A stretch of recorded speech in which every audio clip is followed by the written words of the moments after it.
Capítulo 151. Bruno sospechaba, más o menos, que Francia comenzaría sus esfuerzos de propaganda. Con el paso de los años, la guerra parecía más que una certeza para el mundo entero. Y Alemania había comenzado a prepararse mucho antes que nadie.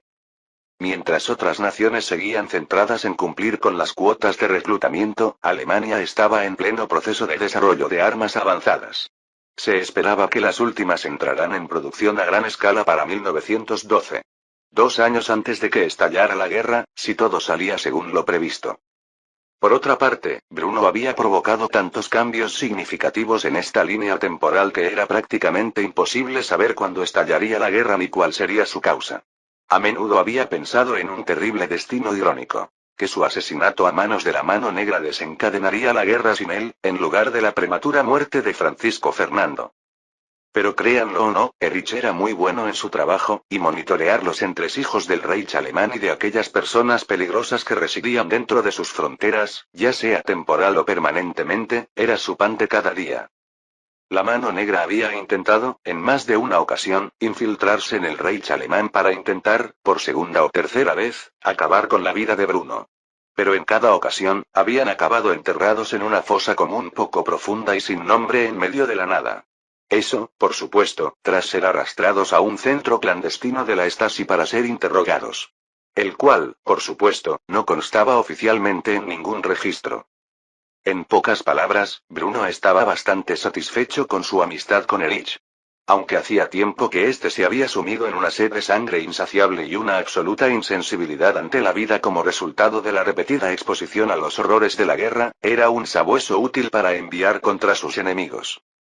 Y quizás por eso, los dos hombres se encontraban reunidos en un lugar público de la ciudad de Berlín.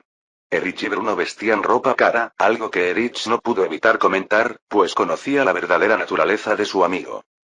Debe de dolerte llevar ese traje. Pareces un auténtico noble, y sé cuánto te gusta fingir humildad. Bruno, al igual que Erich, fumaba un cigarrillo mientras bebía de una taza de café premium con la mano libre.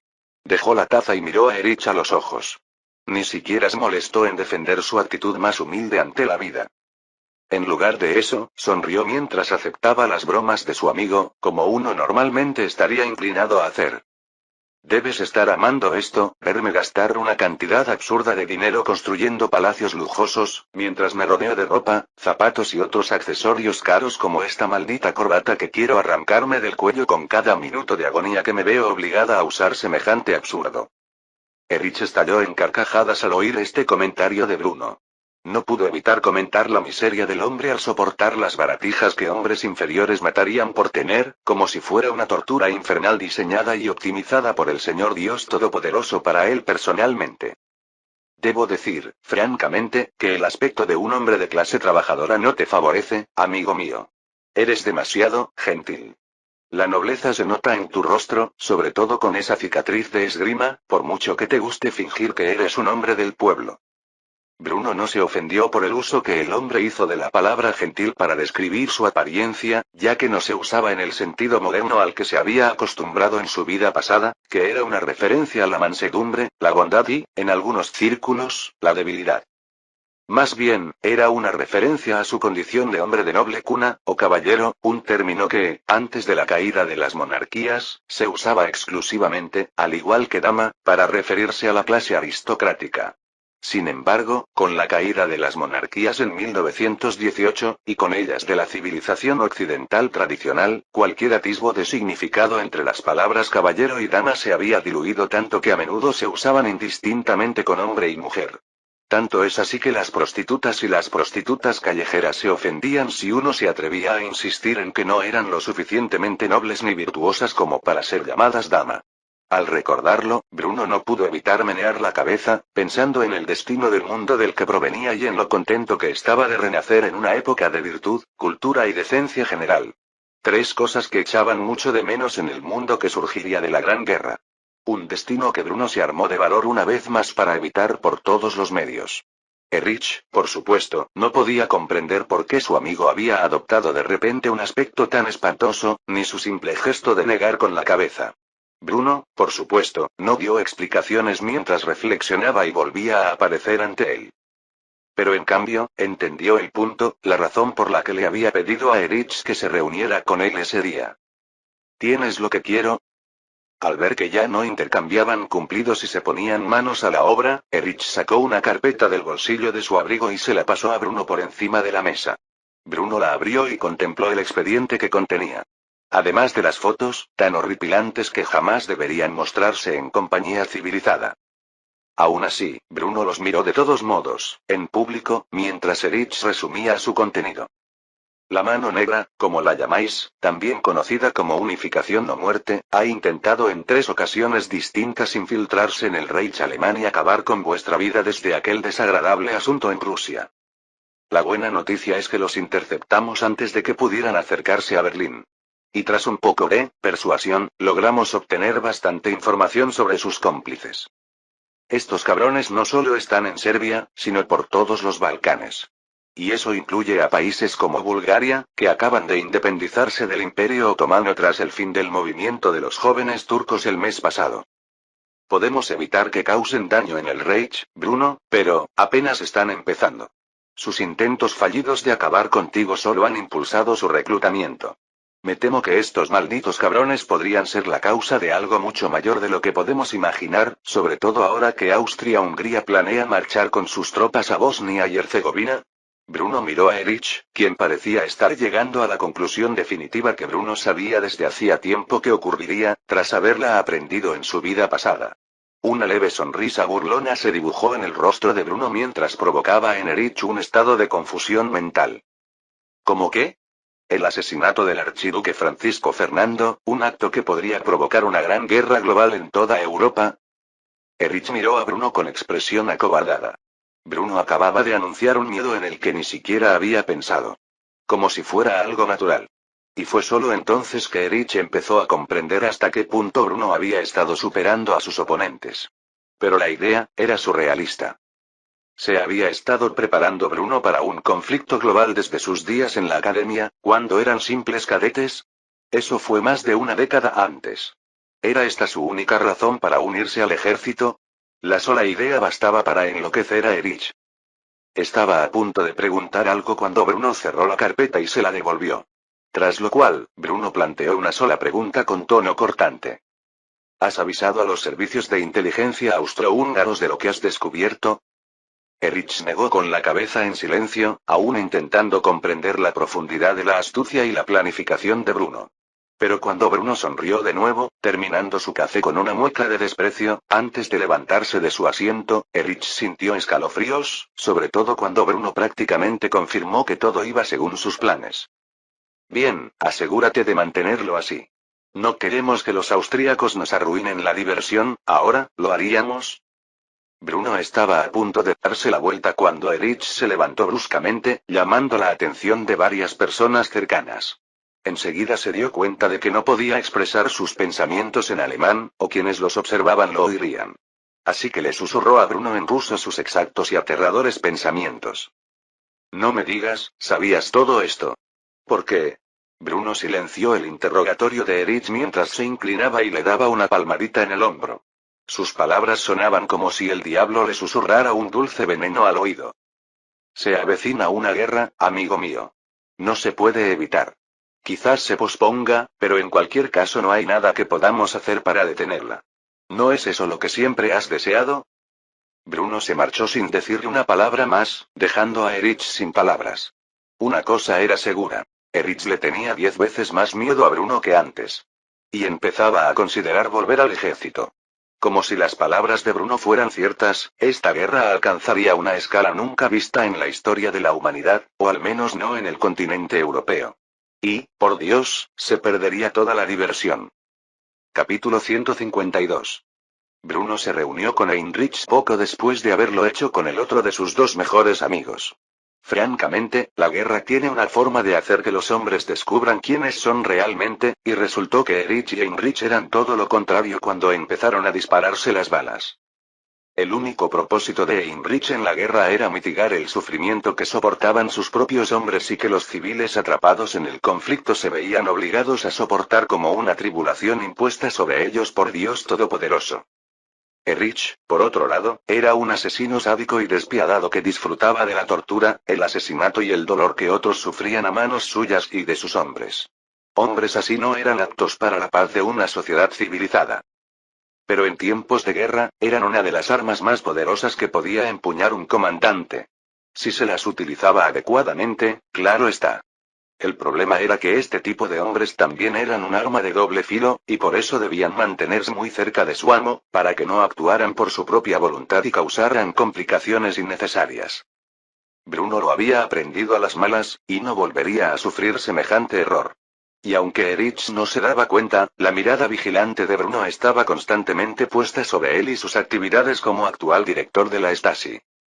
Heinrich, por su parte, continuó su carrera militar. Aunque los conflictos coloniales se libraban en mayor o menor medida, permaneció en su patria, demostrando ser excepcional tanto en tiempos de guerra como de paz como oficial del ejército del Kaiser.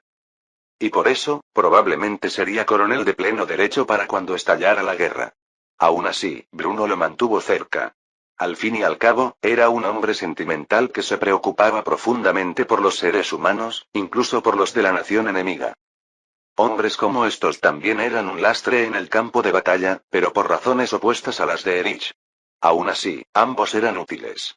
Heinrich le recordó a Bruno que la crueldad innecesaria, a la que era propenso como hombre insensible e indiferente con los extraños por naturaleza, casi siempre causaba más problemas de los que solucionaba.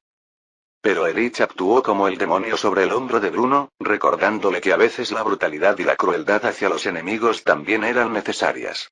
La misericordia, aunque útil en ciertas situaciones, si se daba con demasiada frecuencia, podía hacer que los enemigos se aprovecharan de la bondad. Algo que fácilmente podría tener consecuencias catastróficas no solo para Bruno, sino también para los hombres bajo su mando. Y lo último que Bruno quería era regresar con su familia en un ataúd. Bruno, tras reunirse con Erich y hablar con el malvado bastardo sobre sus planes para el futuro, decidió hacerle lo mismo al angelito en su hombro. Heinrich y Alia visitaban con frecuencia la casa de Bruno, incluso ahora que éste vivía en condiciones mucho más lujosas. Pero hoy fue quizás la primera vez en medio año que Bruno decidió visitar a su fiel amigo. Y al hacerlo, se sorprendió de verdad. El hogar relativamente cómodo en el que Heinrich había vivido había sido transformado por completo por su hija adoptiva. De una pocilga habitable solo por un joven soltero, a una morada bastante limpia y cómoda, destinada a una familia amorosa. Es cierto que la situación familiar de Heinrich era un tanto peculiar, dado que era padre soltero de una huérfana de guerra adoptada. Pero aún así, Alia parecía mucho más feliz con su vida actual que al entrar en el Reich alemán. Estaba ocupada en la cocina preparando comida para ella, su padre adoptivo y su amigo íntimo. Alguien con quien Alia aún se sentía tímida. Después de todo, mientras vivía en Rusia durante la guerra civil, había oído hablar con demasiada frecuencia del legendario azote rojo y la cantidad de muertes que causaba. Para ella, era casi como un monstruo mítico con forma humana. Aunque Bruno era el mejor amigo de su padre adoptivo, seguía siendo una existencia aterradora para una joven que vivía en Alemania únicamente por la guerra de la que Bruno había sido, en cierta medida, el causante. Aún así, les llevó comida y bebidas a Bruno y Heinrich mientras regresaba a la cocina, sin querer mirar al hombre cuya legendaria marcha por la región del Volga había sido en parte responsable de la muerte de su familia. Bruno no pudo evitar reírse ante la naturaleza tímida de la joven, a pesar de todo el tiempo que habían pasado juntos en ese momento. Sinceramente, Heinrich, la chica tendrá que aprender a enfrentarse a su miedo a mí tarde o temprano. Ha pasado más de un año desde que la trajiste de vuelta de Berlín. Con tantas comidas que hemos compartido. Por Dios. Ha vivido bajo mi techo más de unas semanas mientras estábamos desplegados en el extranjero. Heinrich no pudo evitar mirar fijamente a Bruno. Ambos estaban tomando un trago mientras el ex-playboy miraba a su mejor amigo con los ojos entrecerrados. Comentaba sobre su apariencia y por qué la gente podría temerle tanto. No estaría mal que sonriera de vez en cuando, tu expresión de inactividad puede resultar bastante aterradora para una joven que ha oído rumores de que eres un demonio con piel humana. Es decir, te conozco mejor que la mayoría, pero si me permites ser franco, la forma en que miras a la gente es casi como si estuvieras pensando en comerles el hígado. Bruno no pudo evitar encontrar este comentario profundamente ofensivo. No en realidad, sino en broma, mientras se burlaba y respondía al insulto. ¿Comerles el hígado? Le aseguro que mis pensamientos son mucho más dóciles. ¿Me hiere, señor? No, pero en serio, si me tiene tanto miedo, ¿qué pensará de nuestro mutuo conocimiento? ¿Conoce el llamado terror de Belgorod? La relación entre Heinrich y Erich se había deteriorado tras su separación durante la Guerra Civil Rusa. Heinrich se sintió consternado por las acciones de Erich en Belgorod y por el motivo de su apodo tan aborrecible. Finalmente, tuvieron una pelea poco antes de que Erich dejara el ejército y se uniera a la policía secreta del Kaiser. Por esta razón, Bruno rara vez le mencionaba a Erich a Heinrich, y viceversa. Sin embargo, para él era importante hacerlo ahora. Y como era de esperar, la reacción de Heinrich fue tan mordaz como Bruno esperaba.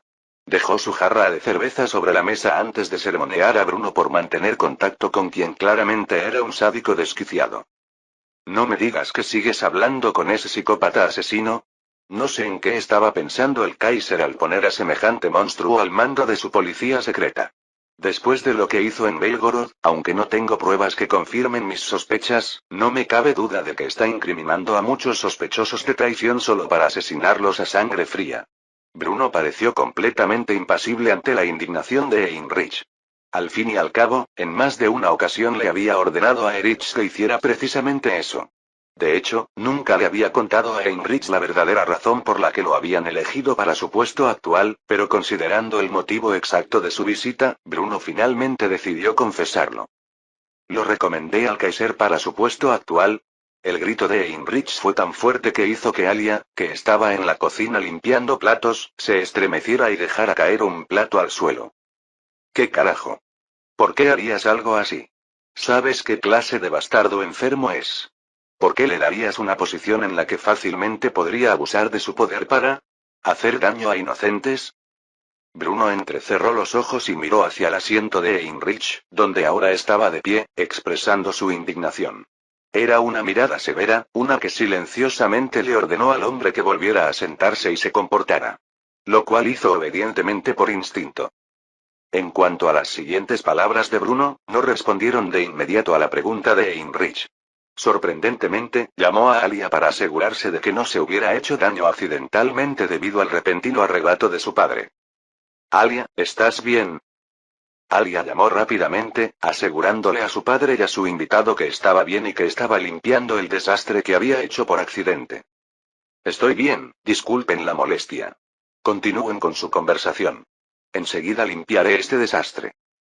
Al ver que la niña no se había cortado accidentalmente con los fragmentos de cerámica y que, de hecho, no necesitaba tratamiento médico, Bruno suspiró aliviado antes de volver a llamarla, mostrando su preocupación y un lado más humano que Alia solo había visto actuar al hombre. Hacia su familia. Está bien, solo estoy comprobando. Ten cuidado al limpiar los fragmentos de ese plato. Aunque estoy cualificado para actuar como médico de campo, creo que he bebido demasiado como para suturar adecuadamente cualquier herida que puedas sufrir. Y preferiría no tener que llevarte al hospital. Alia, ligeramente nerviosa por la preocupación que Bruno le mostró, le dio las gracias, mientras su padre adoptivo lo miraba fijamente, todavía furioso por su confesión, esperando una explicación adecuada. Bruno se la dio inmediatamente después de oír el agradecimiento de la chica. ¿Dónde estaba?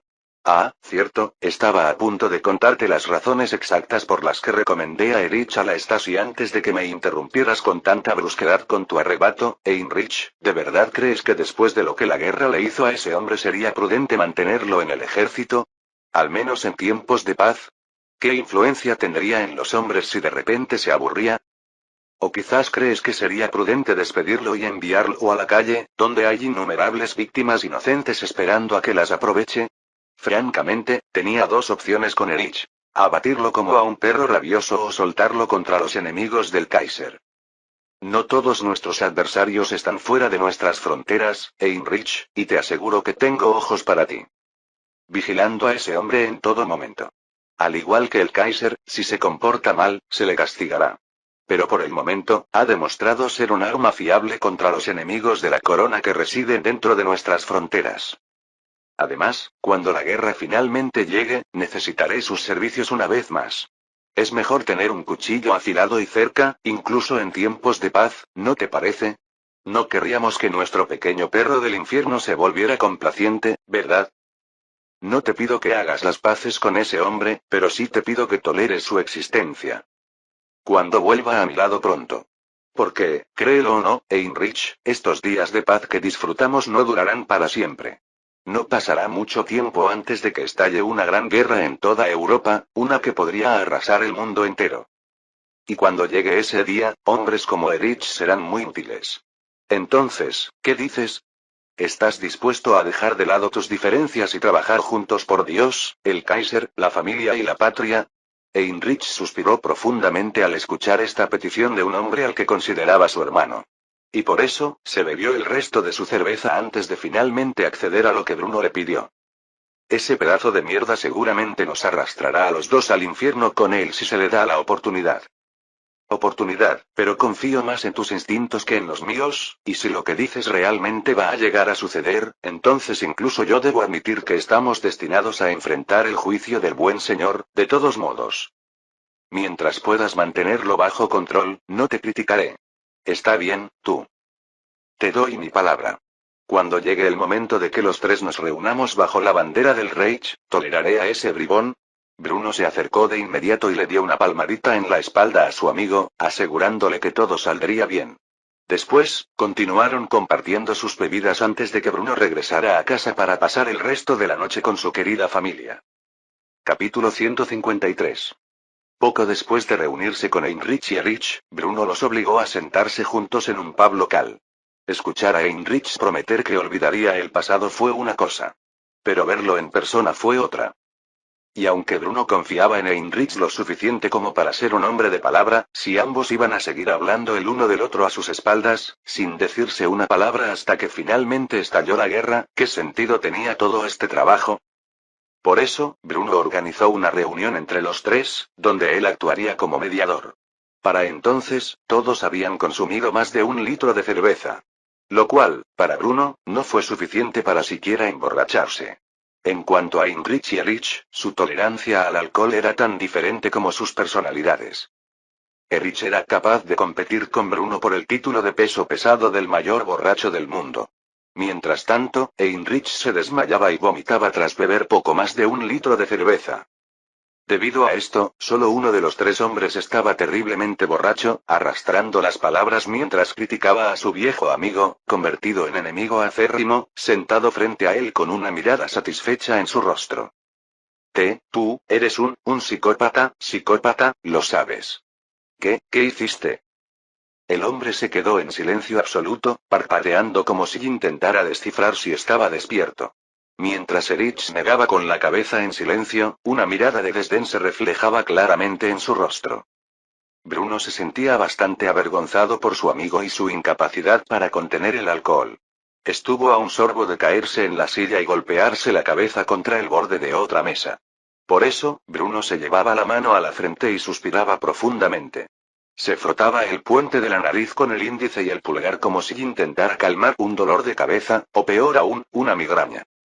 Tras varios momentos de incómodo silencio, Heinrich estaba a punto de decir algo cuando Bruno le arrebató la cerveza y se bebió lo que quedaba. Algo que Heinrich tardó 15 segundos en procesar y formular una respuesta. Oye, bastardo.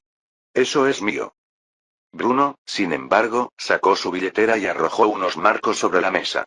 No había manera de que pudieran hacer nada esa noche, ahora que Heinrich estaba completamente perdido en menos de una hora de discusión.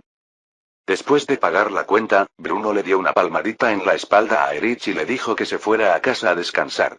Y que pronto se pondría en contacto con él para una misión especial. Mientras tanto, 15:54. Bruno sacó a Heinrich de su asiento y lo ayudó a caminar hasta su casa, principalmente actuando como un medio para que el hombre pudiera agarrarse y no caerse. Mientras los dos hombres caminaban por las calles de Berlín en mitad de la noche, Heinrich no pudo evitar hacerle un comentario a Bruno, aparentemente habiéndose olvidado por completo de su pelea de borrachos con Erich solo unos momentos antes, y mucho menos de la amargura que sentía hacia el hombre durante el último año o dos desde que regresó a casa de la guerra en Rusia. Eres un buen amigo, ¿lo sabes, Bruno? Me gusta pasar tiempo contigo, y a Erich le gusta esto. ¿Por qué no lo hacemos más a menudo? Bruno no pudo evitar reírse entre dientes ante este comentario, al recordar que hacía apenas unos minutos le había dicho a Erich que era un psicópata y una persona terrible. La reunión había salido tan bien como Bruno había planeado. Pero la enemistad entre Heinrich y Erich era profunda. Ninguno de los dos bandos estaba realmente equivocado en lo que a Bruno concernía. Ni acertado, en realidad. Heinrich sentía que Erich era un peligro para sí mismo y para todos los que lo rodeaban. Y había cometido muchas cosas imperdonables para manifestar su sed de sangre. No quería relacionarse con gente tan vil por razones obvias. Mientras tanto, Erich se sentía traicionado por uno de sus amigos más cercanos. Todos habían cometido actos horribles en Rusia, y aunque la gente se refería a Heinrich como el santo de Tsaritzin, había derramado más sangre de la que le correspondía durante el conflicto. Gran parte de la cual pertenecía a prisioneros de guerra, lo cual constituía en sí mismo un crimen de guerra, según las convenciones de La Haya, y no era peor que lo que había hecho Erich. Después de todo, Heinrich había participado en la redada de los supervivientes del Ejército Rojo en las regiones de Ingria y el Volga, quienes, bajo las órdenes de Bruno, fueron ejecutados. Sabía que los iban a matar y, aún así, fue cómplice. Por eso, Erich creía que Heinrich era un gran hipócrita y que simplemente lo juzgaba por actuar igual que ellos en las primeras etapas de la guerra. Desde la perspectiva de Bruno, ambos hombres tenían las manos manchadas de sangre. Y, francamente, creía que Erich tenía razón al afirmar que Heinrich lo juzgaba injustamente, considerando todo lo que habían soportado juntos. Además, Erich ya había sido castigado por su insubordinación. No de forma oficial, pero Bruno se aseguró de que aprendiera a no traicionar sus órdenes jamás. Al mismo tiempo, Bruno no ignoraba que la guerra había convertido a Erich en algo parecido a un demonio. La psicopatía, el maquiavelismo, el narcisismo y el sadismo eran rasgos arquetípicos del archienemigo de los ángeles del Señor. Y, en muchos sentidos, Erich manifestó estas tendencias psicológicas tras sobrevivir a la guerra en Rusia. Esto no fue culpa de Erich. La guerra tenía una forma de cambiar a los hombres, especialmente después de verse obligados a cometer actos atroces, ya fuera en busca de la victoria o simplemente por su propia supervivencia. Este cambio rara vez era para mejor. Y por eso, Bruno no culpó a Erich por lo que se había convertido. En todo caso, se culpó a sí mismo, y por eso, su voz tenía un tono casi de autodesprecio al responder a las palabras de Heinrich. También me gustaría que saliéramos más a menudo. Aunque quiero mucho a mi familia, echo de menos quedar con mis amigos de vez en cuando. Pero Heinrich, ¿sabes por qué no es así, verdad? Tú y Erich no se llevan muy bien últimamente. Heinrich apenas estaba consciente. Era un milagro que pudiera hablar, y mucho menos caminar. Bueno, francamente, Bruno era quien más caminaba por los dos. En cualquier caso, era porque su mente no funcionaba como Dios mandaba que se apresurara a negar esta realidad tan real. ¿Qué? Estás bromeando, ¿verdad? ¿Por qué? Erich y yo no íbamos a hablar. Somos mejores amigos. Casi tan geniales como tú y yo. Nos conocemos desde... Hubo una larga pausa después de esto, casi como si Heinrich ni siquiera recordara cómo se conocieron. Y luego, tras varios momentos de silencio, se apresuró a preguntar de qué demonios estaba hablando. Lo siento, ¿de qué estábamos hablando? Bruno rió entre dientes, pues sabía que a su amigo le esperaba un dolor terrible a la mañana siguiente. Pero al mismo tiempo, estaba feliz, no por la resaca terrible que Heinrich tendría al despertar, sino porque en el fondo de su mente, el hombre aún consideraba a Erich un gran amigo. Y si ese era el caso, reparar la distancia entre ellos era una posibilidad. Por eso, Bruno estaba a punto de decir algo cuando se dio cuenta de que ya estaban en la puerta de Heinrich. Llamó rápidamente, asegurándose de que la joven que Heinrich había adoptado le abriera. Y efectivamente, bajó las escaleras unos momentos después. Era tan tarde en la noche que no era de extrañar que pareciera bastante cansada al abrir la puerta, todavía en pijama.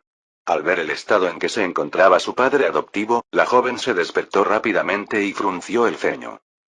Bruno se quedó atónito con lo que vio, pues había visto esa expresión en su rostro 1.000.000 de veces en su propia casa. Era la misma expresión que Heidi ponía cada vez que lo regañaba a él o a sus hijos por hacer algo mal. Aún más increíble era que la adolescente casi había perfeccionado el tono que usaba la esposa de Bruno cuando estaba furiosa. Papá. ¿Qué haces fuera tan tarde? Te dije que volvieras a las 10. ¿Tienes idea de la hora? Mírate. Estás hecho un desastre. ¿Tú lo incitaste a hacer esto? ¿Sabes lo ligero que es el viejo?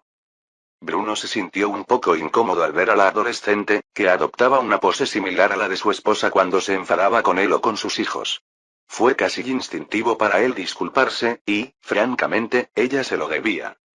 Lo siento, hacía tanto tiempo que no salíamos los tres a tomar algo que me olvidé de su problema. Alia suspiró profundamente y negó con la cabeza, antes de agarrar a Heinrich, demostró ser notablemente más fuerte de lo que Bruno pensó que sería cuando le dijo que se perdiera, mientras ayudaba a Heinrich a subir las escaleras de su casa, para que ella pudiera ayudarlo a que se meta en la cama. Le contaré todo esto a tu esposa mañana por la mañana.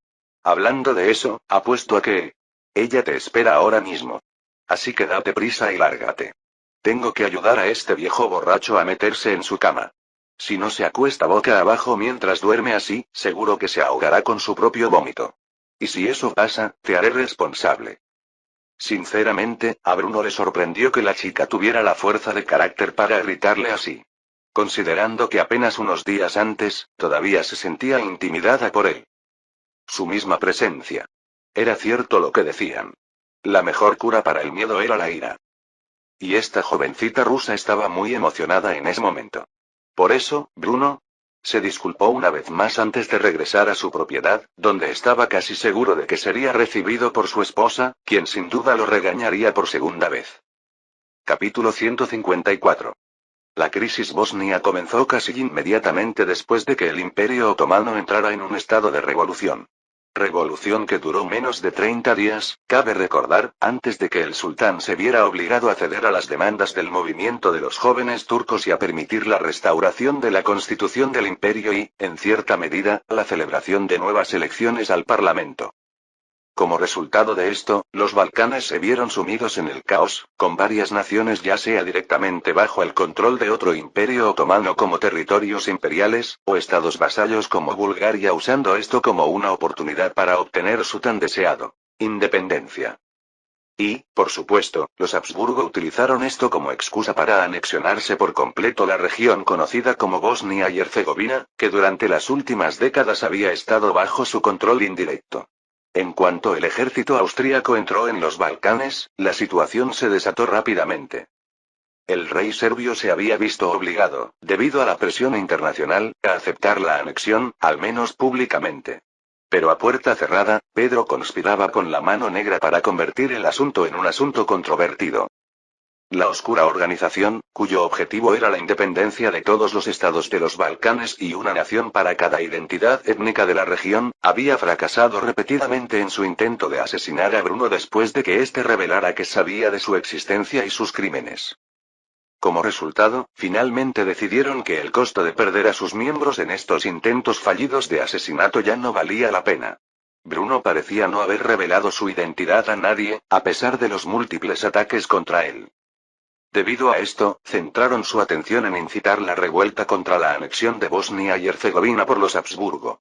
Mientras tanto, los otomanos, que ya habían perdido el control práctico de la región ante los austríacos 30 años antes, estaban más indignados por la declaración de independencia de Bulgaria, que por tener la capacidad militar para imponerles la fuerza. Sin embargo, aún así, el Imperio Otomano declaró sanciones económicas contra los austrohúngaros por este desaire percibido, aunque honestamente era algo inevitable desde que obtuvieron el control administrativo de Bosnia y Herzegovina décadas antes. Afortunadamente para el mundo, los intentos de las manos negras de incitar a una insurrección violenta por parte de los nacionalistas bosnios fueron aplastados antes de que pudieran comenzar, porque se convocó una conferencia diplomática entre los líderes de las grandes potencias, en primer lugar para discutir esta anexión de Bosnia y Herzegovina por parte del Imperio Austrohúngaro. En segundo lugar, abordar la cuestión de la independencia de Bulgaria. Ambos asuntos constituían flagrantes violaciones del Tratado de Berlín previamente establecido y requerían atención internacional para evitar que se convirtieran en un conflicto de gran importancia no solo para Europa, sino para el mundo entero. Bruno no estaba al tanto de estas conversaciones. De hecho, simplemente disfrutaba de los días tranquilos en casa con su querida familia y amigos cercanos mientras podía aprovecharlos. Esto, por supuesto, entre sus funciones en la división central del alto mando del ejército alemán. Y también cuando no estaba manipulando la economía mundial o buscando tierras para comprar con importantes yacimientos de recursos naturales aún desconocidos para el resto del mundo.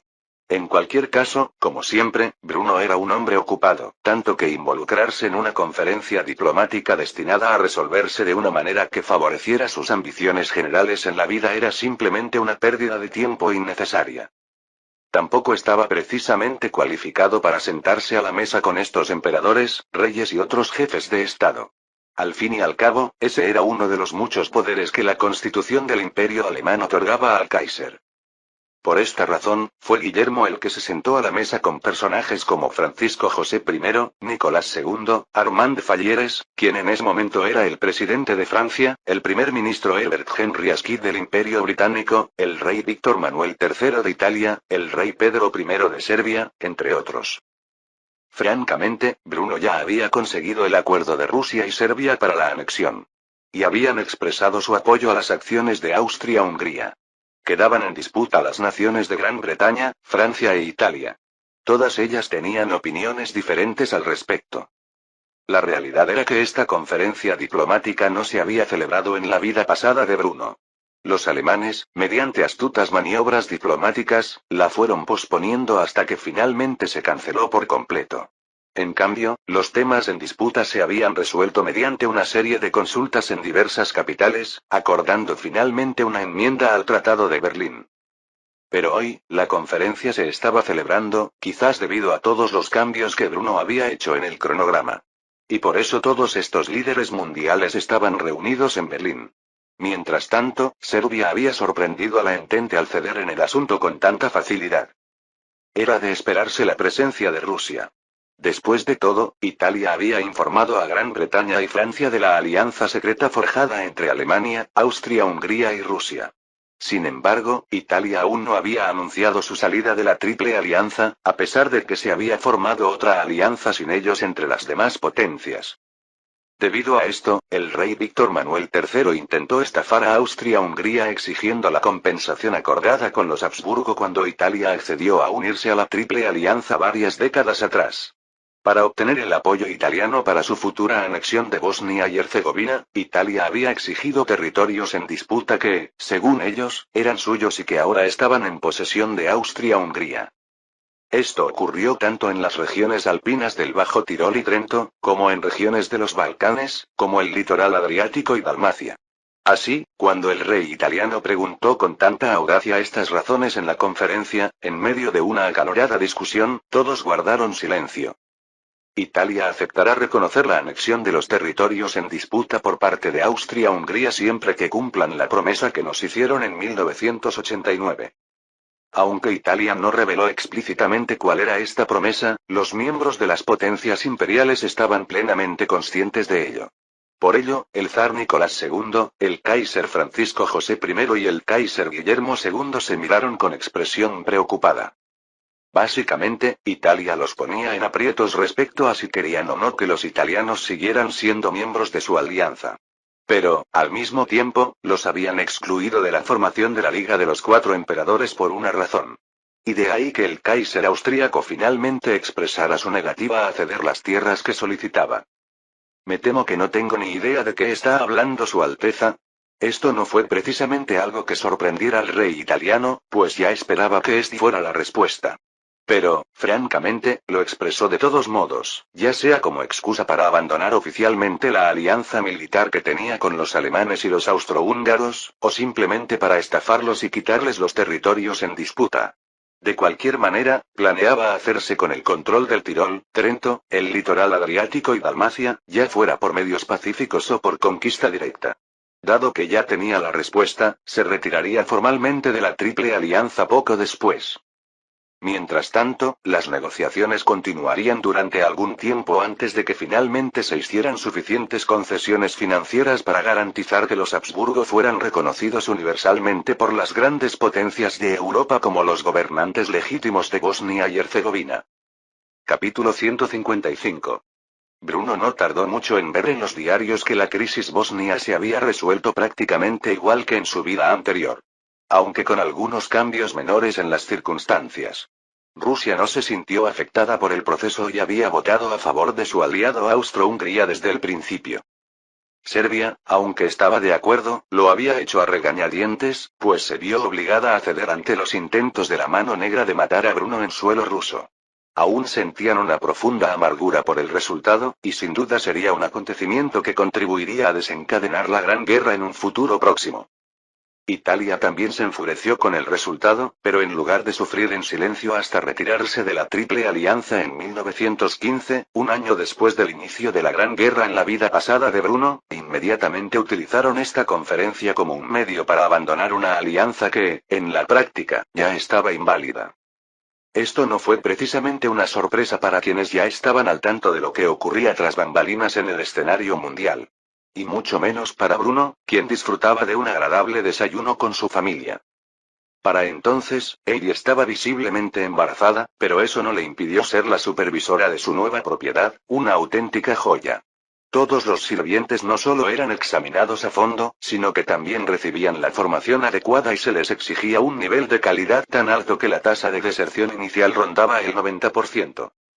Si existía algo así como un equivalente a fuerzas especiales para criadas, mayordomos, cocineros, barmanes, amas de llaves, tutores, etc., Heidi se aseguraba de que el personal doméstico que cuidaba de ella, su esposo y sus hijos fuera de primera categoría. La lealtad a su hogar era un requisito indispensable. La más mínima indecisión en este aspecto resultaba en el despido inmediato. Al mismo tiempo, el salario era excepcional. Bruno era extremadamente rico y estaba camino de convertirse quizás en el hombre más rico de la historia. Más o menos una década.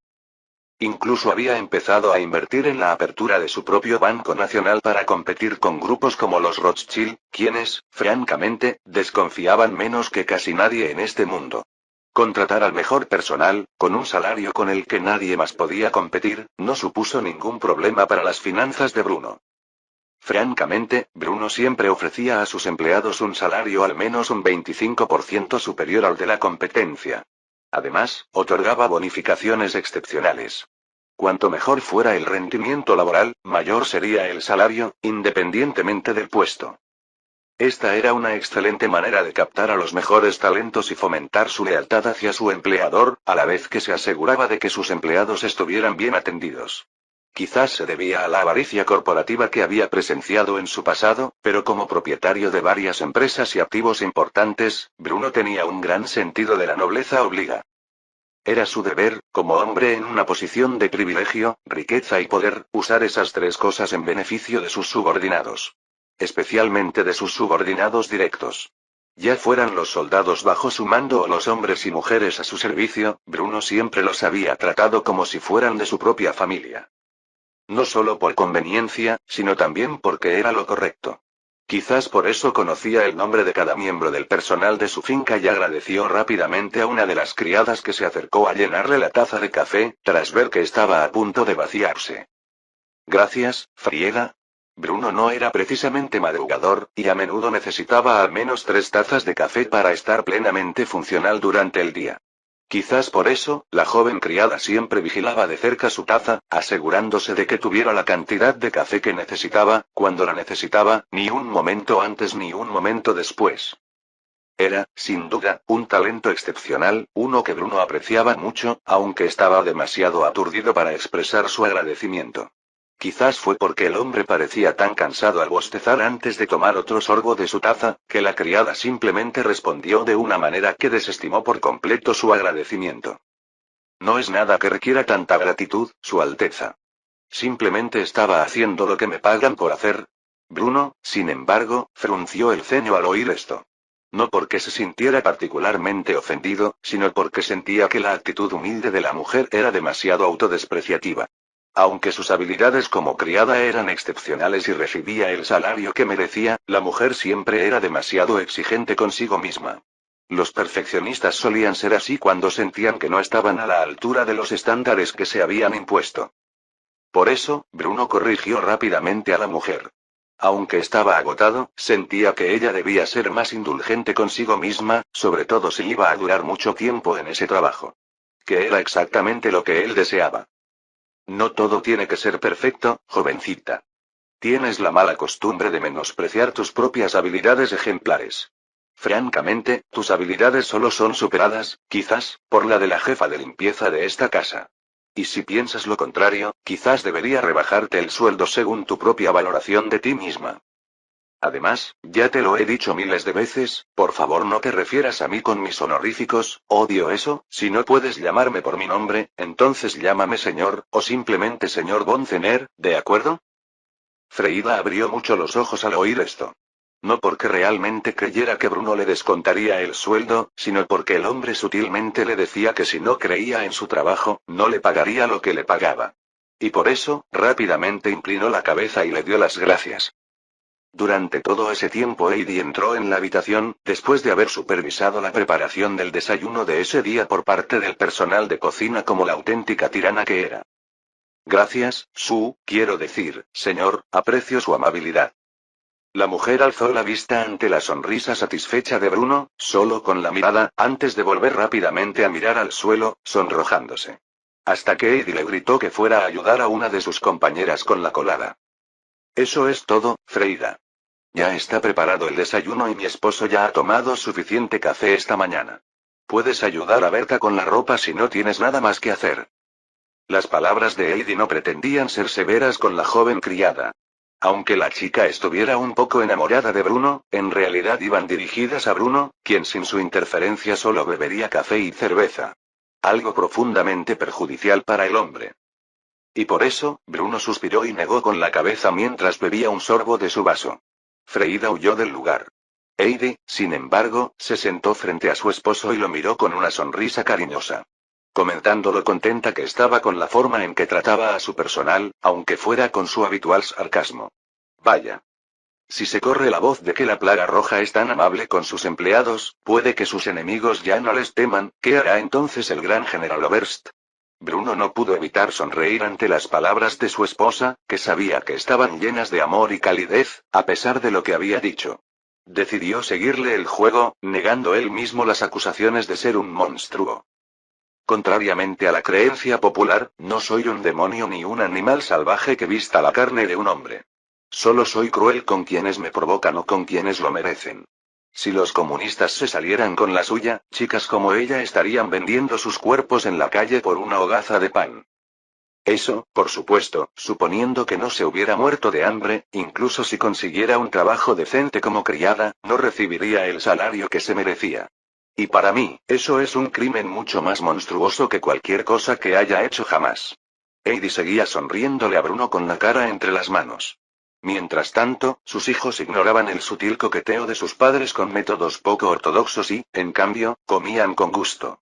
Heidi no pudo evitar hincarle el diente a su plato, mientras felicitaba al hombre por no ser un monstruo como algunos de sus amigos. Sí, todos sabemos cuánto odias a los marxistas. Ahora termina tu comida, cariño. Te dará la fuerza necesaria para el trabajo que tienes que hacer hoy. Bruno finalmente no discutió con su esposa y, de hecho, terminó de comer antes de prepararse para la jornada laboral. Después, regresó a casa y pasó la noche con su familia, como siempre hacía en esos momentos de paz. Y aunque deseaba que esos días duraran para siempre, Bruno era muy consciente de los nubarrones que se formaban en la distancia, y que pronto se acercarían a las fronteras del Reich. Y cuando lo hicieran, el infierno los acompañaría. Capítulo 156. Rumanía fue una nación cuya contribución a la Gran Guerra en la vida pasada de Bruno fue poco significativa. De hecho, se la conoce principalmente por haber perdido aproximadamente una décima parte de su población durante todo el conflicto. Cuando entraron en la guerra en 1916, Rumanía tenía una población de aproximadamente 7 millones, y cuando se firmó el armisticio de Phocani aproximadamente un año después, más de 700.000 soldados y civiles habían muerto debido a causas relacionadas con la guerra. Fue un desastre absoluto para los rumanos que habían entrado en la guerra en nombre de las potencias aliadas con el fin de apoderarse de muchas tierras que pertenecían al Reino de Hungría como parte de sus ambiciones de desatar la Gran Rumanía. Por supuesto, la victoria que las potencias centrales obtuvieron sobre el Reino de Rumanía en 1917, al igual que la que obtuvieron sobre el Imperio ruso ese mismo año, quedó anulada cuando la guerra finalmente terminó a favor de las potencias aliadas un año después de la firma de estos tratados. Francamente hablando, si el reino de Rumanía no fuera actualmente uno de los mayores productores de petróleo del mundo, y si no estuviera situado en las fronteras orientales del Imperio Austrohúngaro, entonces Bruno no tendría ningún interés en la región. Pero, Bruno ya había hecho inversiones sustanciales en la infraestructura petrolífera de Rumanía en 1901, cuando regresó de la guerra en el lejano oriente, y se encontró con una gran fortuna que su familia le pagó por las patentes de su armamento más moderno. Por supuesto, no era el único, pues ricos inversores de Estados Unidos, Gran Bretaña y los Países Bajos competían por estas acciones. Y Bruno, al final, se quedó con la menor cantidad de acciones en comparación con sus competidores, ya que su riqueza en aquel momento no era tan vasta como la actual. Sin embargo, en la actualidad, el Imperio alemán, el Imperio austrohúngaro y el Imperio ruso invertían fuertemente en la infraestructura de sus países, y las empresas constructoras de Bruno, de las que era propietario directo o indirecto, se beneficiaban de estos proyectos. Por ello, Bruno quería conectar los yacimientos petrolíferos rumanos en los que había invertido a la red de transporte que se estaba construyendo. Sin embargo, esto planteó varios problemas. Para empezar, la influencia de Bruno sobre el reino se limitaba exclusivamente a su participación como inversor extranjero en su industria petrolera. No tenía vínculos estrechos con la familia real rumana, como sí los tenía con las tres grandes potencias. Si bien la familia que gobernaba como reyes en Rumanía era en realidad una rama lejana de la casa de Hohenzollern, de la cual era miembro el Kaiser alemán, Bruno, como mucho, podía pedirle a Guillermo que lo presentara. Confiar en él para cualquier asunto relacionado con sus ambiciones era totalmente impensable. Además, las disputas entre Rumanía e Hungría eran irreconciliables, a diferencia de los imperios ruso y austrohúngaro, cuyas disputas giraban en torno a posibles colonias en los Balcanes. La disputa entre Hungría y Rumanía era de sangre y territorio. Ambos reclamaban vínculos históricos y étnicos con las regiones en disputa, actualmente bajo el dominio de la Casa de Habsburgo, y estas disputas rara vez se resolvían por la vía diplomática.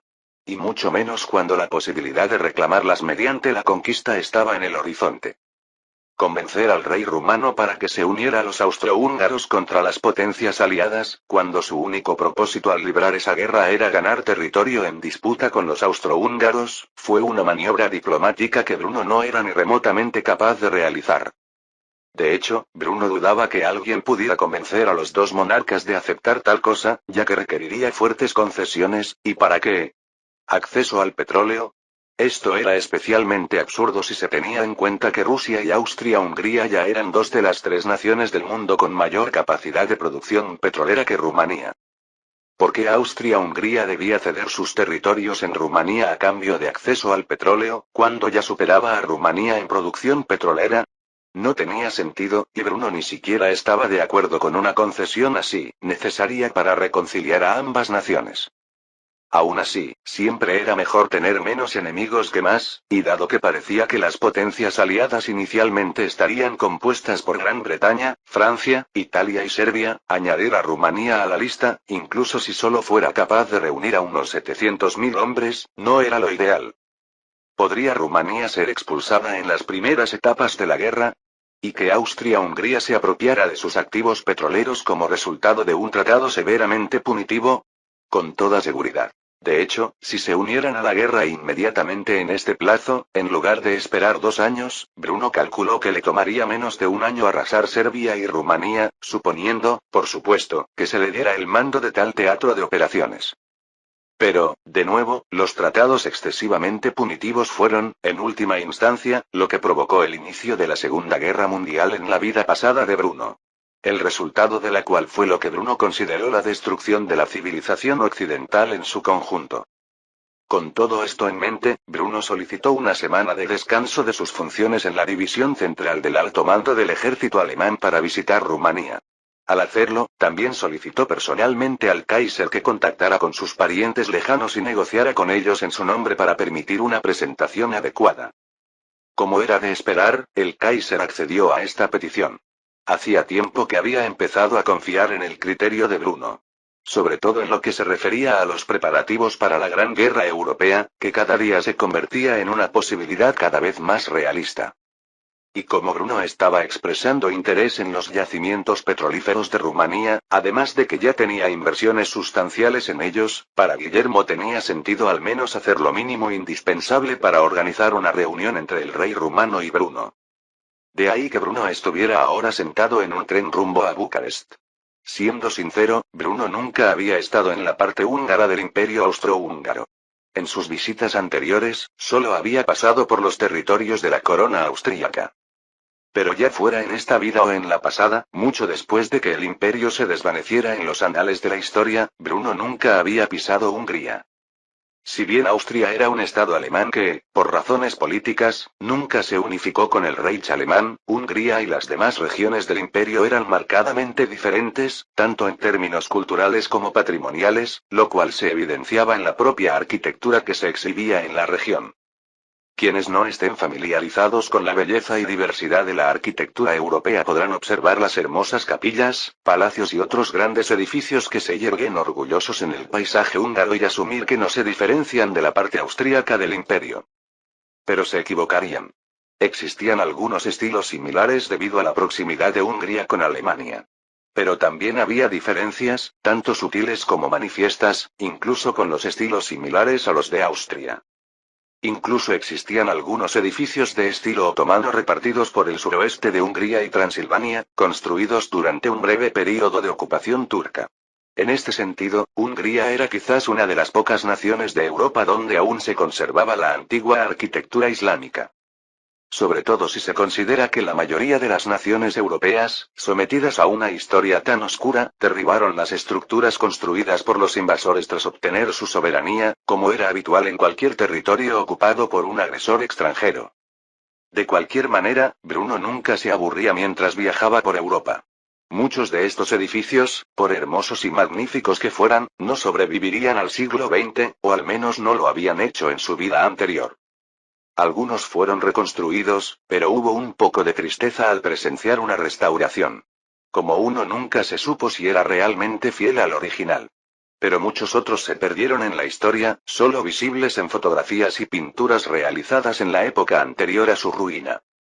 Y fue quizás porque podía disfrutar mirando la gloria de la Europa de antes de la guerra, incluso de aquellas naciones fuera de las fronteras de su patria, que Bruno estaba de un humor bastante excepcional cuando finalmente puso un pie en la ciudad de Bucarest, donde inmediatamente destacó como extranjero.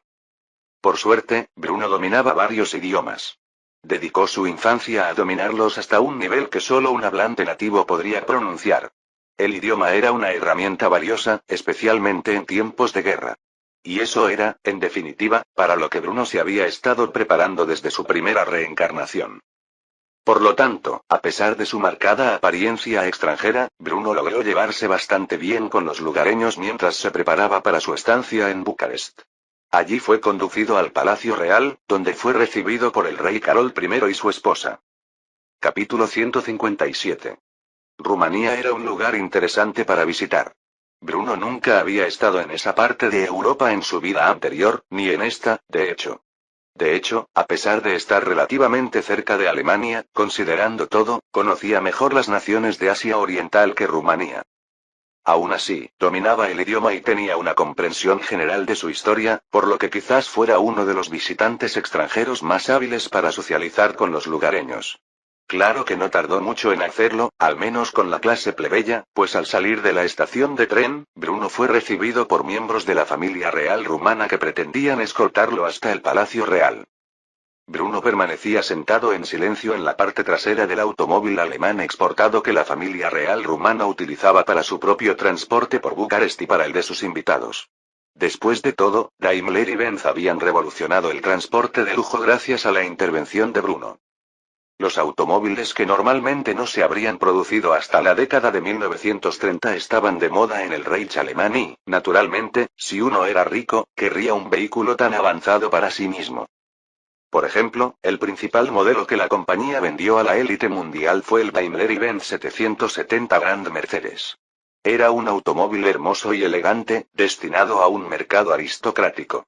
Y, naturalmente, el rey rumano Carol se valió de sus escasos vínculos familiares con el Kaiser para hacerse con uno cuando la oferta de estos vehículos no satisfizo la excesiva demanda. Y aunque Bruno no se daba cuenta, el Kaiser aprovechó esta circunstancia al negociar para que Bruno recibiera una presentación adecuada ante la familia real rumana. Al fin y al cabo, Bruno era el mayor accionista de Daimler-Benz y había sido quien orquestó tanto su fusión como la introducción de este exquisito y avanzado automóvil al mercado. Al enterarse de hecho, el rey de Rumanía se mostró especialmente ansioso por reunirse con Bruno, más aún cuando se enteró después de la ya sustancial inversión de Bruno en la industria petrolera rumana. Bruno no solo era un poderoso generaloberst del ejército alemán, sino también un acaudalado industrial de una familia con importantes vínculos con la política alemana y que había alcanzado el estatus de príncipe ruso. En resumen, era una figura con la que el rey rumano ansiaba reunirse, aunque Bruno aún tendía a subestimar su propio estatus en este mundo. Quizás por eso Bruno se sorprendió tanto al finalmente estar frente al rey de Rumanía, quien actuaba como si Bruno fuera una figura muy superior a él en estatus. Le estrechó la mano con entusiasmo y se presentó junto con su esposa al invitado extranjero.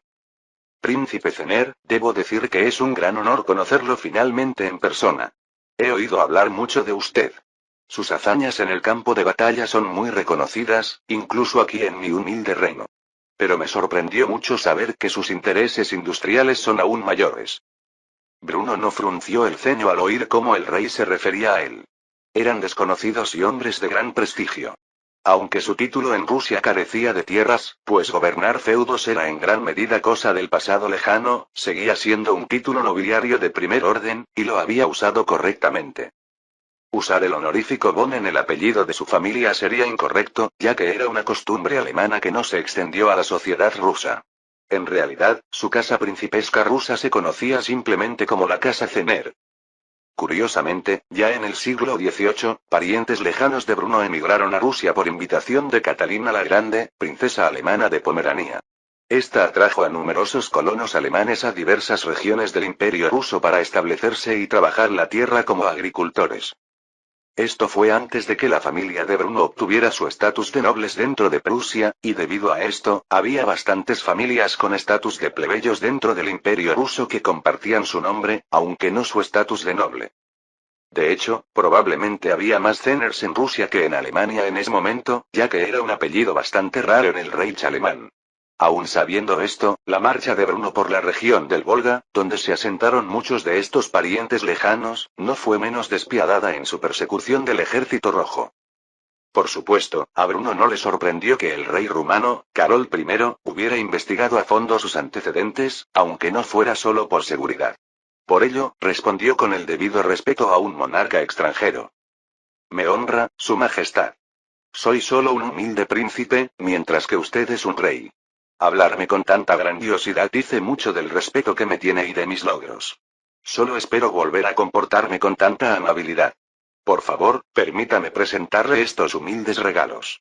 Francamente, habría preparado un regalo mucho más suntuoso si hubiera podido transportarlo internacionalmente, pero me temo que aún está en tránsito por mar, así que tendrá que esperar un poco más. Bruno abrió entonces su maletín, que contenía unas joyas excepcionales que entregó a la Guardia Real para que las examinara con atención. Los regalos estaban destinados tanto al rey Carol I como a su esposa, la reina Isabel. Ambos solo tenían una hija, una niña que falleció a los 3 años. Desafortunadamente, debido a ello, no tuvieron hijos con los que Bruno pudiera forjar lazos de amistad que le permitieran manipular los asuntos rumanos en el futuro. En cambio, el sobrino del rey, Fernando, lo sucedería finalmente cuando éste falleciera en octubre de 1914, pocos meses después del inicio de la Primera Guerra Mundial. Eso, por supuesto, suponiendo que las cosas se desarrollaran según la cronología anterior de Bruno. De ahí el anhelo de Bruno por reunirse con Fernando y no con Carol, ya que sería él quien dictaría la entrada de Rumanía en la guerra. Aún así, establecer vínculos con los reyes de Rumanía ahora era mejor que hacerlo más tarde, y por ello, Bruno y Carol continuaron intercambiando cumplidos mientras el hombre invitaba a su invitado a entrar en su casa. Capítulo 158. Como era de costumbre, Bruno recibió un recorrido completo por la finca del rey rumano, así como una larga, aunque interesante, explicación de la historia de su familia. El reino de Rumanía era joven, establecido como tal desde 1881. Pero la casa familiar era, naturalmente, mucho más antigua, pues pertenecía a la rama suave de la casa de Hohenzollern, que ahora gobernaba el Reich alemán. A muchos en su lugar, semejante conferencia les parecería aburrida, pero a Bruno no. Era un apasionado de la historia. Y, naturalmente, esas casas antiguas poseían un conocimiento que, podría decirse, era más difícil de desenterrar por medios convencionales, tanto en esta vida como en la suya. De cualquier manera, Bruno había demostrado en gran medida su interés por el rey rumano, tanto por la historia de su familia como por sus intentos de establecer vínculos sólidos con ella. Bruno, después de todo, era bastante encantador cuando se le obligaba a socializar.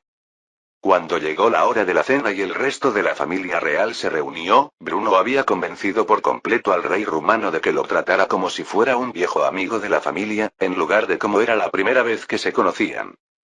Incluso la esposa del rey rumano, Isabel, había comentado durante la cena que Bruno era un ejemplo de lo que debe ser un perfecto caballero, a lo que Bruno respondió simplemente: mi esposa estaría feliz de escucharlo. Una broma ligera que provocó la risa de varios miembros de la familia real rumana.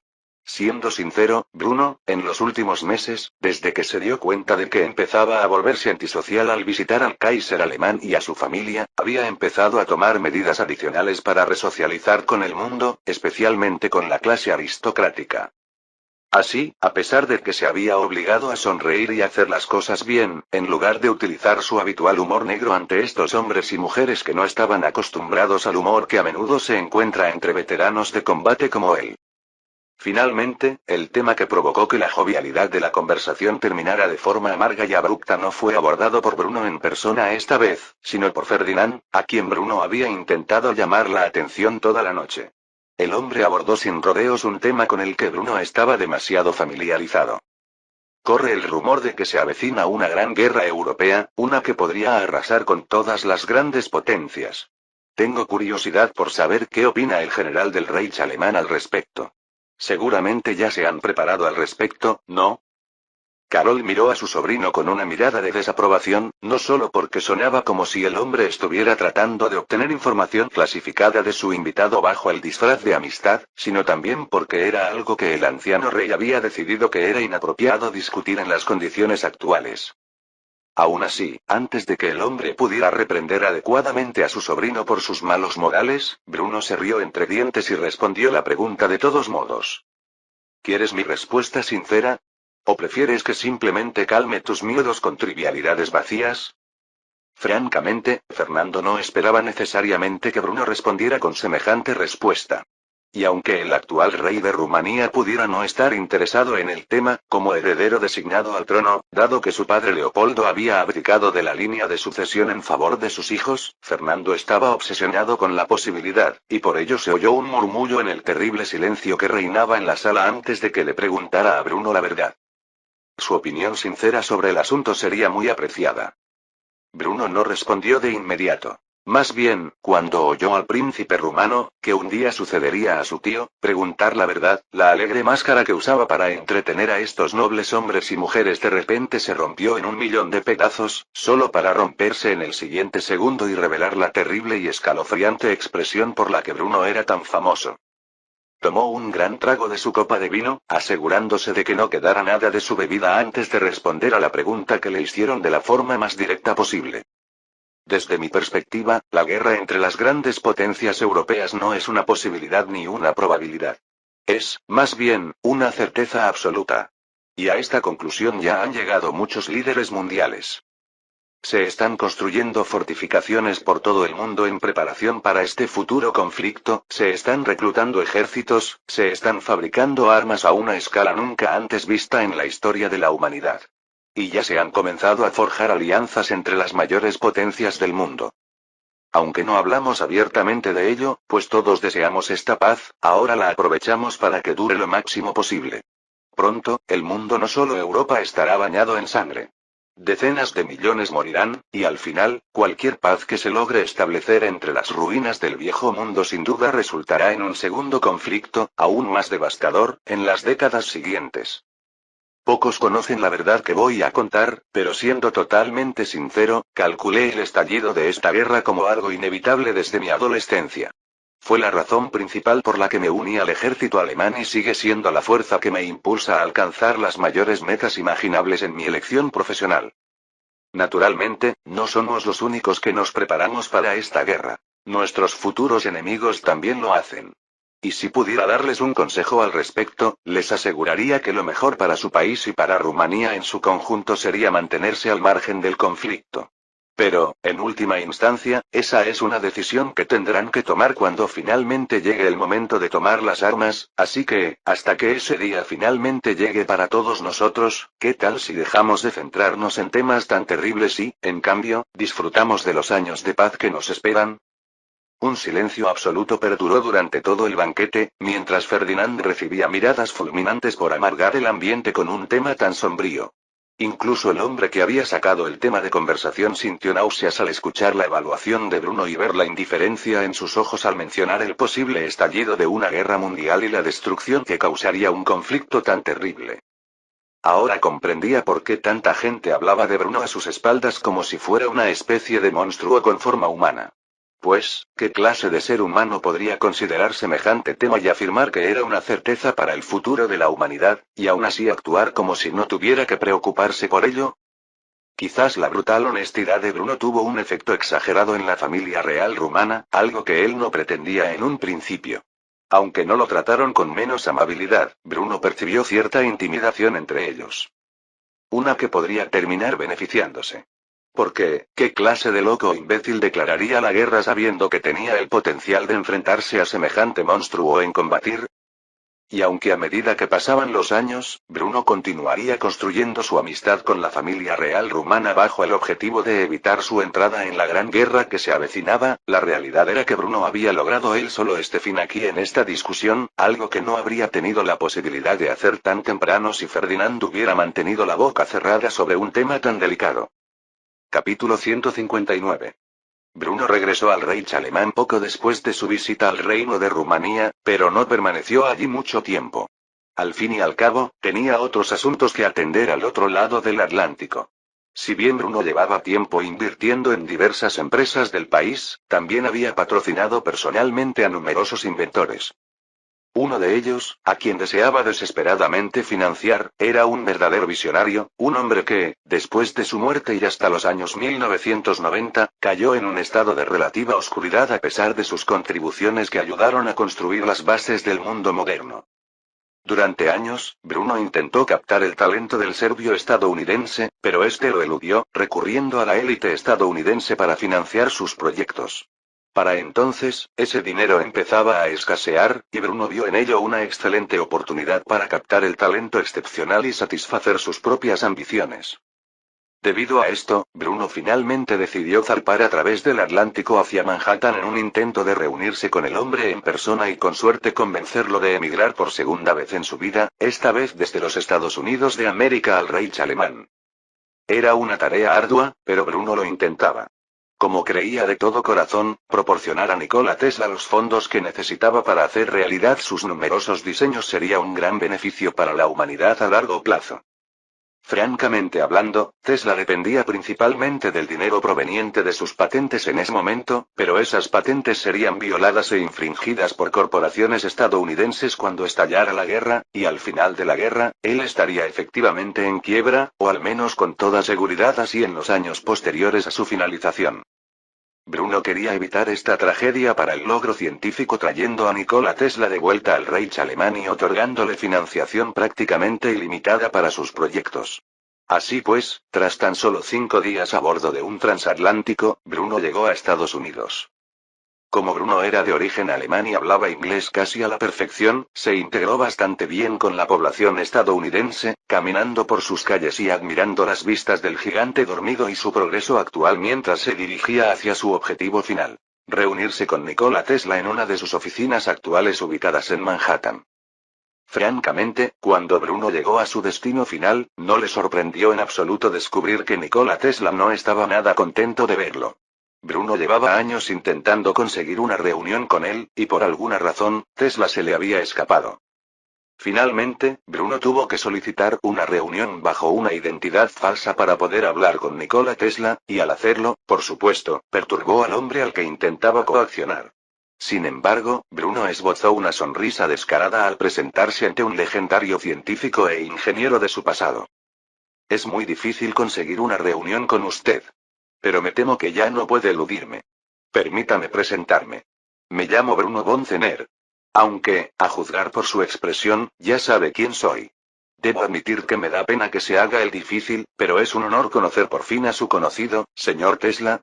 La mirada que Tesla dirigió a Bruno cuando éste suspiró y finalmente aceptó la derrota fue como la de un viejo rival que llevaba mucho tiempo 10 pasos por delante de su oponente, solo para encontrarse con este adversario esperándolo en la línea de meta. Huelga decir que, cuando finalmente habló con Bruno, había un dejo de exasperación en su voz. Eres, literalmente, el perseguidor más dedicado que he tenido en mi vida, debo decir que casi empiezo a pensar que podría gustarte. Bruno simplemente se rió entre dientes ante este comentario antes de rechazar la premisa por completo. Oh, te aseguro que estoy felizmente casado, amigo mío. No es tu corazón lo que deseo, sino tu mente. Pocos hombres aprecian tu genio, pero yo lo admiro. Si me hubieras dado la oportunidad de hablar contigo un día, te habría dicho que tus problemas financieros se han acabado. ¿No es ese el propósito de alquilar estas oficinas? ¿Para obtener inversión en sus proyectos futuros? Estoy dispuesto a financiar cualquier proyecto que le apasione sin esperar nada a cambio. Después de todo, tengo dinero de sobra para hacerlo. Nikola Tesla se sorprendió al oír esto, pero como todo en la vida, esperaba que hubiera alguna trampa.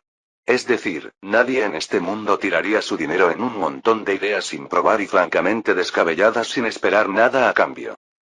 De hecho, una de las razones por las que le costaba tanto encontrar inversores era que todos estaban preocupados por la rentabilidad de sus inversiones. Por ello, el hombre entornó los ojos y exigió la verdad sobre por qué Bruno hacía una oferta tan absurda. ¿Cuál es exactamente tu objetivo? Has cruzado el Atlántico tras años insistiéndome para reunirme. ¿Y tu primera oferta es financiación ilimitada para cualquier actividad que me apasione? ¿Qué buscas realmente? Naturalmente, Bruno era consciente del escepticismo del hombre. Rayos. Si alguien le ofreciera una fortuna ilimitada para financiar sus metas en la vida, él también se mostraría escéptico. Y por eso, Bruno dejó de lado su fachada amistosa y fue directo con él. Todo lo que te he dicho es cierto. Admiro tu intelecto. Pocos hombres en la historia son tan brillantes como tú, y aún menos tan infravalorados. Pero aún así, no estaría diciendo toda la verdad si negara que tengo segundas intenciones. Y ambos sabemos que puedes notarlo fácilmente. Así que, permíteme ser directo contigo. Quiero asegurar tu ingenio como un activo para el Reich alemán. Quiero que emigres a Alemania, donde elijas vivir y donde construyas tu base de operaciones, no me importa. Demonios, incluso si tus ideales resultan ser un rotundo fracaso, me da igual.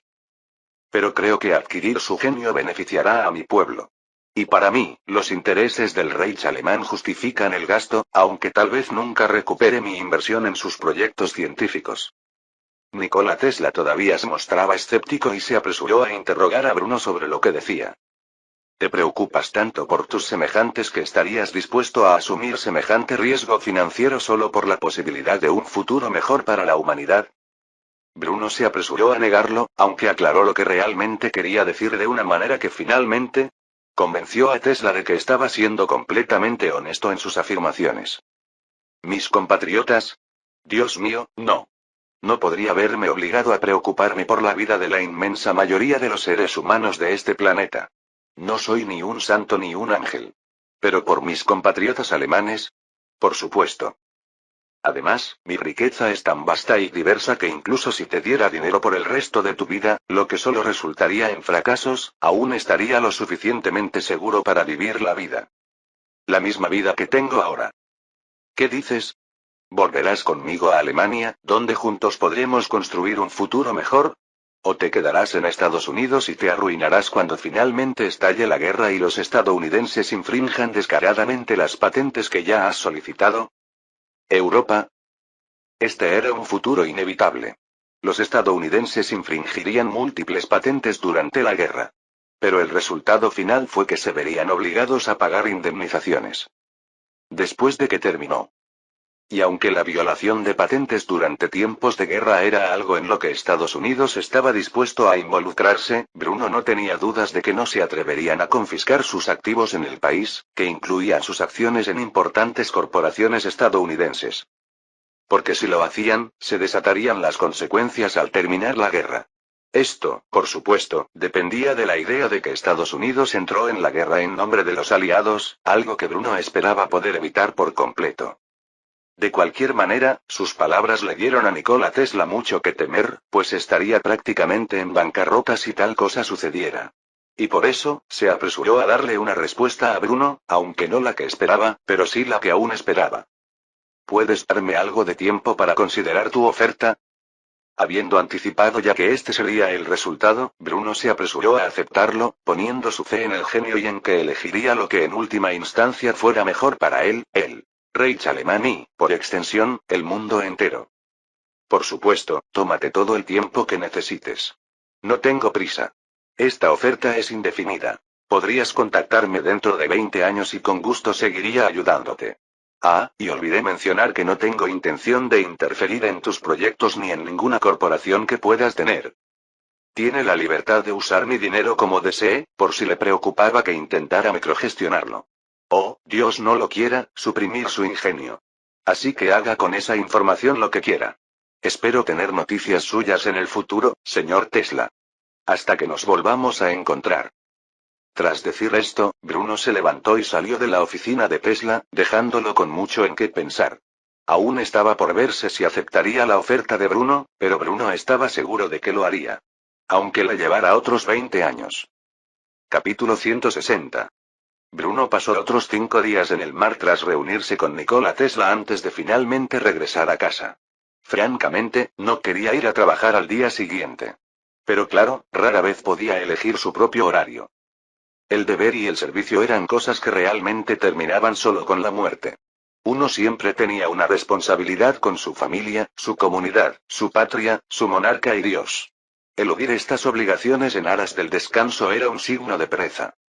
Ese era uno de los 7 pecados capitales.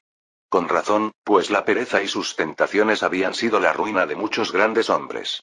Peor aún, a menudo era la puerta de entrada a la destrucción personal, tanto del alma inmortal como del ser físico. Fue quizás por eso que Bruno, a pesar de estar agotado por la visita, se aseguró de pasar un tiempo apropiado con su esposa y sus hijos, a quienes amaba mucho, antes de finalmente retirarse por la noche a una hora apropiada. A la mañana siguiente, se levantó temprano al amanecer. ¿Había descansado lo suficiente? No, en absoluto. De hecho, una ligera fatiga persistía en su organismo hasta que fue reemplazada por una buena dosis de café. Bruno besó a su esposa embarazada en la mejilla antes de regresar a la oficina. Al llegar a la división central del alto mando del ejército alemán, Bruno se encontró sentado en su escritorio cuando algo peculiar apareció ante él. Uno de sus superiores, un mariscal de campo a quien Bruno respetaba profundamente y a quien respondía directamente, dejó caer una carpeta frente a él, con una peculiar sonrisa. Como legendario húsar de la calavera, August von Mackensen fue quizás lo que podríamos llamar un hombre ejemplar del espíritu de caballería, cabalgando entre disparos a caballo hacia la batalla, aunque completamente obsoleto. Era una tradición bélica que se remontaba a miles de años. Se sabe que la caballería germánica jugó un papel decisivo en la humillación total de Roma en la batalla del bosque de Teutoburgo en el año 9 DC. Una batalla tan arraigada en la herencia alemana que en 1875 se erigió una estatua de Arminio, también conocido como Hermann el Germánico, para conmemorar su victoria sobre los romanos. Esta batalla impidió que los pueblos germánicos llegaran a ser completamente romanizados, ni siquiera principalmente. Solo una pequeña porción de Germania fue conquistada y colonizada por los romanos, la cual fue recuperada por los diversos reinos bárbaros después de la caída de Roma en el 476 DC, y en cierta medida antes. Tal vez debido a este orgulloso y antiguo linaje del que el mariscal de campo von Mackensen había participado durante las primeras etapas de su carrera, se había sentido muy agraviado por la insistencia de Bruno en que la era de la caballería había llegado a su fin. Inicialmente, se había resistido a los intentos de disolver la abrumadora mayoría de las unidades de caballería, relegando lo poco que quedaba a puestos de exploradores y observadores avanzados. Esto fue así hasta que presenció de primera mano la naturaleza destructiva de la nueva generación de guerra con la introducción de armamento moderno en el ejército alemán en los últimos años. La MG-34 por sí sola convertía a la caballería en una posición suicida, sin ninguna ventaja en el campo de batalla como unidad de combate. Además, existía la artillería de largo alcance. Mientras los tanques y vehículos blindados de Bruno aún estaban en gran parte en desarrollo, necesitando algunos años más para perfeccionar sus detalles, un vehículo en particular estaba entrando en su fase de prototipo. Este vehículo hizo que August von Mackensen se sintiera casi como si volviera a ser un joven oficial de caballería, y la carpeta que le entregó a Bruno contenía información sobre ello. Así, con una amplia sonrisa en su rostro, el anciano mariscal de campo le dio una palmadita en la espalda a Bruno y le dijo lo que pensaba de aquel hombre. Sabes, muchacho, me ha dolido mucho que hayas destruido el papel de la caballería en el ejército, pero si hubiera sabido lo que habías planeado desde el principio, te habría apoyado con todas mis fuerzas desde el principio. Bruno había seguido más o menos el curso de la historia con la introducción del biplano E-51. Con esto quiero decir que decidió reentrenar a las unidades de caballería para que se convirtieran en los primeros aviadores de combate del mundo. Esto fue esencialmente lo que los alemanes habían hecho en su vida pasada una vez que los aviones entraron en servicio en la Gran Guerra, y la comprensión de que la caballería era inútil como profesión de combate en la era moderna finalmente llegó a las grandes potencias. Estas potencias habían negado obstinadamente esta realidad objetiva durante medio siglo tras demostrar su terrible obsolescencia en la Guerra de Crimea. Con el E-51 entrando en su fase de prototipo, Bruno había presentado recientemente, poco antes de su visita a Rumanía y Estados Unidos, una solicitud para comenzar a reorganizar las unidades de caballería, pasando de la caballería a la aeronáutica. Los esfuerzos de reorganización se clasificaron, en su máxima extensión, bajo la etiqueta de Das Projekt Azurblauer Ritero, en español, Proyecto Caballero Azul. Esto hacía referencia a la tradición caballeresca de las unidades de caballería, que comúnmente se consideraban sucesoras de los antiguos caballeros, así como al azul del cielo en el que lucharían en su nuevo campo de batalla. Después de revisar la carpeta y ver que su proyecto estaba aprobado y que las pruebas del E-51, específicamente la variante de caza /reconocimiento, habían comenzado, Bruno sonrió e hizo un comentario sarcástico a su actual jefe. Si confiaran más en mí, como el Kaiser, quizás se habrían dado cuenta de que siempre planeé un reemplazo para la caballería. Pueden estar seguros de que, como caballeros del cielo, su legado perdurará en una nueva frontera. No disolvería la caballería y la lanzaría a la infantería. Sería un insulto. La expresión de August von Mackensen fue inestimable al hacer una mueca ante las palabras de Bruno, y se quedó atónito en silencio durante varios segundos antes de marcharse. No sin antes dejarle a Bruno un comentario sobre a quién le recordaba. Pequeño mocoso astuto, eres igualito a tu padre. Mientras el legendario mariscal de campo se marchaba furioso, Bruno se rió entre dientes mientras le gritaba, haciendo un comentario que solo provocó que el hombre se enfureciera aún más en silencio. Lo tomaré como un cumplido. Tras lo cual, Bruno negó con la cabeza riendo mientras repasaba los detalles de la carpeta y el nuevo trabajo que le habían asignado. En esencia, ahora tenía la tarea de crear la primera fuerza aérea del mundo, que, tal como se conocía en su vida anterior, se conocía como Deutsche Luftstreitkräfte. Fin del capítulo 160.